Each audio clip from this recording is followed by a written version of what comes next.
সাকিব একদিন আমাকে পার্সোনালি ডেকে বলছিল যে আমি বিলিভ করি স্ট্রংলি যে তুই ওয়ানডে ক্রিকেটে স্টিল ডিজার্ভ করিস এবং ভালোভাবে ডিজার্ভ সুযোগ পেয়েছি বিধায় কিন্তু করা সম্ভব হয়েছে, আদারওয়াইজ সুযোগ না পেলে তো করতাম না। আপনি ক্যারিয়ারে কতবার বাদ পড়েছেন ন্যাশনাল টিম থেকে? 8 থেকে 9 বার। 2 ফরম্যাট মিলিয়ে? প্রবাবলি।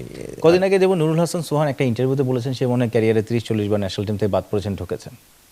হয়তোবা ওর ক্ষেত্রে ও হয়তোবা মনে রেখেছে, এবার আমি তো জানি না। আপনি তো মনে হয় যে প্রতি বছরই বাদ পড়তেন কারণে অকারণে। দেখুন, এখন তো অনেক খেলা, অনেক হিউজ পরিমাণ এখন সিরিজ হয়, বাট আমাদের এক সময় 2008-9-এর দিকে তো এত বেশি সিরিজ হতো না। আমরা বছরে টেস্ট খেলতাম 3-4টা, ওয়ানডে খেলতাম। আমার মনে আছে আমি হাইয়েস্ট ওয়ানডে খেলেছি 2007-এ, সরি 2010-এ, 27 ওয়ানডে, ওইটা আমি হাইয়েস্ট খেলেছিলাম। এরপর থেকে আর কেরিয়ার আসলে ওইভাবে কখনো সুযোগ হয় নাই। বাট ওই বছর তো আমি বাংলাদেশ টিমের হয়ে হাইয়েস্ট রান গেটার ছিলাম, প্রবলি এশিয়ার ভিতরে 4 নম্বর 2010-এ। ফার্স্ট সেঞ্চুরি ওই বছর হ্যাঁ, আসে। সো আমি সুযোগ পেয়েছি বিধায় কিন্তু করা সম্ভব হয়েছে, আদারওয়াইজ সুযোগ না পেলে তো করতাম না। তো ওই সময় তো অনেকে খেলেছি, সুযোগ তো ওইটা তো করতে পারে নাই। তো আমি এটা বিশ্বাস করি যে আমি বাংলাদেশ টিমে আমার আরও অনেক কিছু দেওয়ার ছিল অনেস্টলি, কারণ আমি যে সময়তে ক্রিকেটটা, ইন্টারন্যাশনাল ক্রিকেটটা কেউ একটু দেরিতে বোঝে, আবার কেউ একটু লেটে বোঝে। বাট আমি যখন বুঝেছি হয়তো তখন আমার ভালো কিছু দেওয়ার সময় ছিল, বাট আমি ওই জায়গা থেকে ওই সাহসটা পাননি টিম ম্যানেজমেন্ট থেকে? পাই নাই, এবং ওই জায়গা থেকে আমি মানে আমাকে বাদ দেওয়া হয়েছিল, যার জন্য আসলে আরও হয়তো বা 2 থেকে 3 বছর আমি প্রিটি মাচ কনফিডেন্ট ছিলাম যে আমি 2019 থেকে প্রবাবলি 2023 ওয়ার্ল্ড কাপ পর্যন্ত আমি ভালোভাবে টানতে পারতাম। কিন্তু 2019 ওয়ার্ল্ড কাপেই আপনারা চিন্তা আমাকে বাদ করেননি? দিল, হ্যাঁ, 19 ওয়ার্ল্ড কাপে যখন আমাকে বাদ দিল তখন আমার আসলে আমার বাংলাদেশ টিম নিয়ে বা বাংলাদেশ টিমের আমার ফিউচার নিয়ে আমার ক্লিয়ার মেসেজ আমি তখন বুঝে গেছি যে আসলে আই এম ডান। এখানে কিন্তু একটা প্রশ্ন চলে আসে যে মাশরাফি সে সময় টানা অনেক বছর ধরে ক্যাপ্টেন্সি করছেন, সাকিব আপনার বন্ধু, তারাই তো আসলে কন্ট্রোল করতো টিমটা, তারা সে সময় স্ট্যাবলিশ ক্যাপ্টেন, ভাইস ক্যাপ্টেন, তারা কি ইমরুল কায়েসের হয়ে কথা বলতে পারতো না? সাকিব একদিন আমাকে পার্সোনালি ডেকে বলছিল যে আমি বিলিভ করি স্ট্রংলি যে তুই ওয়ানডে ক্রিকেটে স্টিল ডিজার্ভ করিস এবং ভালোভাবে ডিজার্ভ করিস। সেটা আপনাকে বললে হবে, সে টিম ম্যানেজারের সাথে তো বলতে এটা পারতো। আমি তাকে বলেছিলাম যে তুই তাহলে কেন বলিস না, তুই তুই আমাকে কথাটা বলতেছিস, তো আমাকে বলতেছে এতটুকু, বলছে দেখ এটা বাংলাদেশ, এটা তোদের কাছে যতটুকু মনে হচ্ছে যে ইজি, এতটুকু ইজি কিন্তু না। হ্যাঁ, এবং ইভেন দো ও যখন আমাকে টেস্ট টিম থেকে বাদ দিল তখন আমাকে ও রুমে ডাকছিল, ওর রুমে। সে সময় সাকিব আল হাসান ক্যাপ্টেন ছিল। ক্যাপ্টেন ছিল, টেস্ট ক্যাপ্টেন। ও আমাকে ডেকে বললো যে বস, যে বসলাম। তো বলছে যে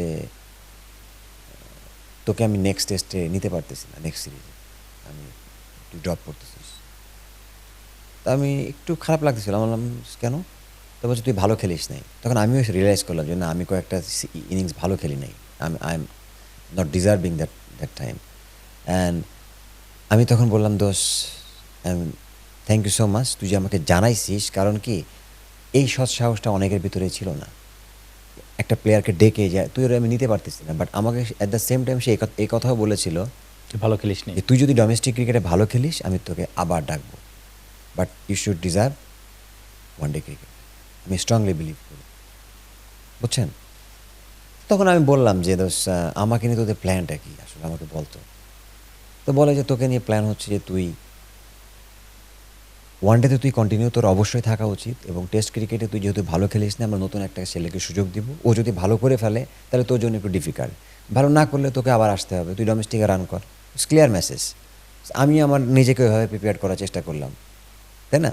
তো আপনি এই সামান্য কথাটুকু যদি ধরেন একজন নির্বাচকের কাছ থেকে আসে, আমাকে ডেকে যদি বলে বস এক কাপ কফি খা আমার সাথে, যে তোরে নিয়ে আমাদের এই প্ল্যান, তাহলে তো ভাই আপনি এমনিতেই একটা প্লেয়ার ন্যাশনাল টিমে প্রেশারে থাকে।